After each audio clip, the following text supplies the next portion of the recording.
आज एक बड़ा स्पेशल प्रोग्राम कर रहे हैं। बड़ी मुश्किल से मेरा राब्ता हुआ है एक एयरपोर्ट के ऊपर उमर फारूक जहूर साहब से। ये वही हैं जिन्होंने तोशा खाना के सामान यानी घड़ियां वगैरह जो हैं वो खरीदी थी, और शहजाद अकबर और फराह गोगी और ये सारे इनके पास गए थे। लेकिन अब शहजाद अकबर भी मुकर के वो कहते हैं जी मैं तो जानता ही नहीं इनको। फराह गोगी कहती है मैं नहीं जानती इनको। और तोशा खाना केस जो है वो बड़ी तेजी से चल रहा है। तो बड़ी इमरजेंसी में हम ये कर रहे हैं प्रोग्राम। मैं अभी कहीं और अपने ऑफिस में हूँ, पर्सनल ऑफिस में। उमर साहब एक इंटरनेशनल एयर पर बड़ी मुश्किल से उनको मैंने जूम पे कनेक्ट किया। तो अब देखते हैं कि वो क्या कहते हैं। उमर, अस्सलाम वालेकुम। वालेकुम। उमर, ये बताइएगा, हम कई दफ़ा पहले भी बात कर चुके हैं। अब क्योंकि तोशाखाना केस फॉर्मली चल रहा है और लगता ही है जी कि उसका फैसला आने वाला है अगले एक दो दिन के अंदर।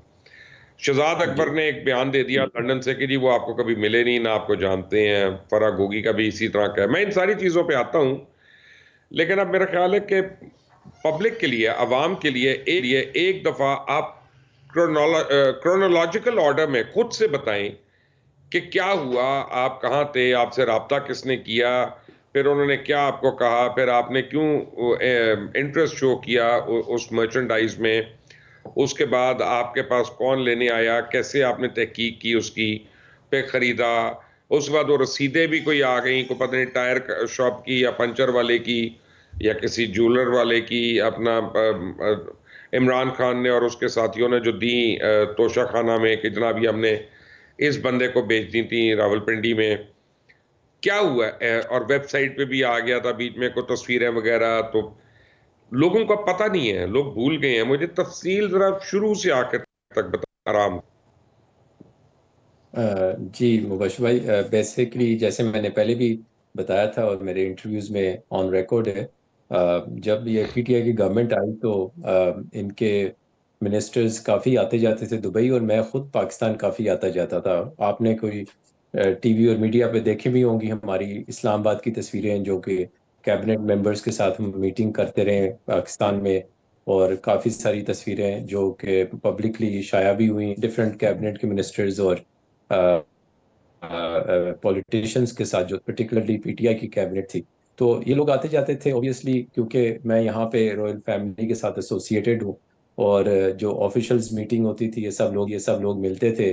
और ये काफ़ी फैसिनेट होते थे, क्योंकि जो मेरी यहाँ पे ऑफिशियल कैपेसिटी है उसमें मुझे वो मिलते थे। तो दोस्ती यारी काफ़ी बन गई इनके साथ। तो दोस्ती यारी नवे के गपशप होती रहती थी जब भी ये मिलते थे। आए दिन कोई ना कोई छोटी मोटी कोई फरमाइश होती थी, पूरी कर देते थे। बट लॉन्ग किस स्टोरी की शॉर्ट, फरमाइश है? ये मुझे बताएं किस टाइप की फरमाइश है। हमें चले वो डिटेल्स में जाना अच्छा मुनासिब नहीं होगा। नहीं, आई नहीं। मीन जब भी कोई फैसिलिटेशन चाहिए होती थी तो वो हम करते थे इनके लिए यहाँ पे। कभी तो किस होटल की की होगी, किया? कभी होटल की, लॉजिस्टिक्स की चीज़ों की। अब पुरानी बातें हैं, मैं ज़्यादा इन चीज़ों में तफसील में जाना नहीं चाहता। बट 2019 में मुझे शहजाद अकबर साहब ने रब्ता किया, बिकॉज उनको गपशप की थ्रू पता था कि जी मैं काफ़ी शौकीन हूँ घड़ियों की कलेक्शन, गाड़ियों की, और ऐसी आइटम्स जो मुझे आपकी गाड़ियों की आर्ट्स में कलेक्शन कलेक्ट मैंने करता। खुद देखी है। जी जी, कुछ आर्ट्स की कलेक्शन है, तो इन चीज़ों का शौक था मुझे। तो इन्होंने कहा कि हम अभी ऑफिशियल विजिट्स पे जाते हैं, और हमें काफ़ी दफ़ा प्रेजेंट्स मिलते हैं। और कुछ प्रेजेंट हम रख लेते हैं और कुछ हम आगे जो है रिट्रीव करके बेच देते हैं। अगर आपका कोई इंटरेस्ट हो तो हम आपको अच्छी कीमत में कुछ चीज़ें दे सकते हैं। तो मैंने कहा ठीक है जी, जब भी कोई ऐसी चीज़ आए तो ज़रूर बताइएगा। किसको अच्छी बार्गिन नहीं पसंद। तो एनीवेज मुझे फिर कोई अप्रैल के महीने तकरीबन मुझे याद है कि 2019 में इन्होंने मुझे रब्ता किया कि फराह गोगी आप जानते होंगे। मैंने कहा जी मैंने नाम सुना हुआ है जी। वो उनके पास जी कोई बड़ा हमें यूनिक गिफ्ट मिला है, तो वो दुबई लेके आ रही हैं, तो आप काइंडली उनको मिल लीजिएगा। और वो हम बेचना चाहते हैं। तो मैंने कहा जी बिल्कुल, अगर वो आएंगी तो उनको कहिएगा मुझे मिल लें। और वो आप देख लीजिएगा, अगर आप खुद रखना चाहें या अगर नहीं रखना चाहें तो आप आगे किसी को रेफर कर दें कि वो हमने मार्केट में भी लोगों को कहा हुआ है बेचने के लिए। तो अगर आपका कोई इंटरेस्ट हो तो आप बताइएगा। तो खैर वो मैंने कहा जी ज़रूर आए, जब आएंगी तो मैं मिल लूँगा। तो खैर वो आई तो उन्होंने ये घड़ी लेके आई हुई थी अपने साथ। और मैंने जब घड़ी का डब्बा खोल के देखा तो मैं काफ़ी हैरान हो गया। मैंने कहा कि ये आपको कहाँ मिली, कैसे मिली? तो इन्होंने बताया कि ये प्राइम मिनिस्टर इमरान खान साहब जो थे उनको मिली थी सऊदी क्राउन प्रिंस से, जब ये सऊदी के विजिट पे गए हुए थे। तो जो हमने ये घड़ी जो है ना बेचनी है।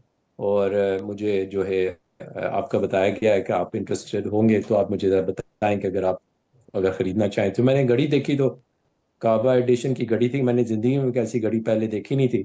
तो और ग्राफ की घड़ी थी। मैं देखते ही हैरान हो गया। मैंने कहा जी मैं बड़ा इंटरेस्टेड हूँ, और मुझे अगर आप थोड़ा अगर इजाज़त दें तो मैं इसकी वेरिफिकेशन कराना चाहता हूँ, बिकॉज मैंने कभी ये घड़ी देखी भी नहीं है, ना ही मुझे इसका कोई इल्म है कि ये कितने की घड़ी होगी।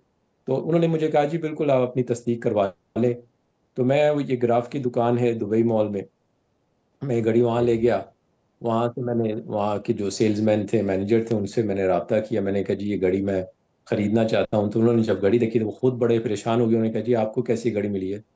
मैंने कहा जी क्यों, क्या हुआ? तो उन्होंने कहा जी ये घड़ी तो हमने भी नहीं कभी देखी एज अ दुकान के स्टाफ ने, क्योंकि ये तो सिर्फ वीवीआईपी कस्टमर्स के लिए इस तरह की चीज़ें बनती हैं। और ये इस घड़ी का हमने सुना था कि ये सऊदी किंग ने बनवाई थी। और ये इसके दो एडिशन थे, एक काबा एडिशन था, एक मदीना मदीना का एडिशन। तो ये उन्होंने अपने लिए बनवाई थी, और एक ही पीस से पूरी दुनिया में, तो आपके पास कैसे आया? मैंने कहा जी हम हमारे प्राइम मिनिस्टर को गिफ्ट किया था, और वो उन्होंने जी रीसेल करना चाह रहे हैं, तो मैंने ये मुझे मिली है तो मैं ख़रीदना चाहता हूँ। तो उन्होंने कहा जी बिल्कुल आप लेना चाहते तो लें, और बिल्कुल 100% जेन्युइन वॉच है। साथ में पेन था, घड़ी, रिंग थी, दो कफलिंग्स थे डायमंड स्टडेड। और तो मैंने यानी जब मैंने जी पूरा सेट था उसका एक। जी जी पूरा सेट था। 60 सर्टिफिकेशन थे, ओरिजिनल सब कुछ था उसके साथ। सारे सर्टिफाइड कॉपियाँ थी, डायमंड्स की क्वालिटी के, कट्स के, कैरेट्स के, सारी चीज़ें। तो वो मैंने जब उनसे पूछा तो मैंने कहा ये क्या प्राइस होगी? उनके कहा जी इसकी कोई प्राइस नहीं हम दे सकते, ये तो बिल्कुल यूनिक अनमोल चीज़ है, और एक ही पीस है पूरी दुनिया में। तो आपको शायद पता ही होगा कि ग्राफ की दुनिया की सबसे महंगी तरीन घड़ी जो दुनिया में आज दिन तक बिकी है वो ग्राफ ने ही बेची है। उसकी कोई मेरा ख्याल है $56 मिलियन की घड़ी बिकी थी। तो वो इस तरह की घड़ियां बनाते हैं, बड़ी यूनिक और बड़ी महंगी और लिमिटेड एडिशन, जो कि कलेक्टर्स आइटम्स होती हैं। तो इन्होंने कहा कि अगर आप खरीदना चाहते हैं तो कोई भी कीमत आप इसको डिटर्मिन कर सकते हैं। आपको कितने में मिल रही? मैंने कहा जी मुझे अगर $5-7 मिलियन में मिल रही हो तो अच्छी डील। उन्होंने कहा जी फौरन ले लें। खैर मैं जब वापस गया तो मैंने उनसे निगोशिएट किया। पहले तो वो ज़्यादा पैसे मांग रही थी, फिर फाइनली हमने वो तकरीबन $2 मिलियन के करीब जो 7.5 मिलियन दरम है, उसमें हमने अपना सौदा किया, और ये मैंने घड़ी उनसे खरीद ली। खरीदने के बाद फिर वो पैसे लेके चले गई। तो उसके बाद ऑब्वियसली मेरा कोई राब्ता नहीं था इन लोगों के साथ।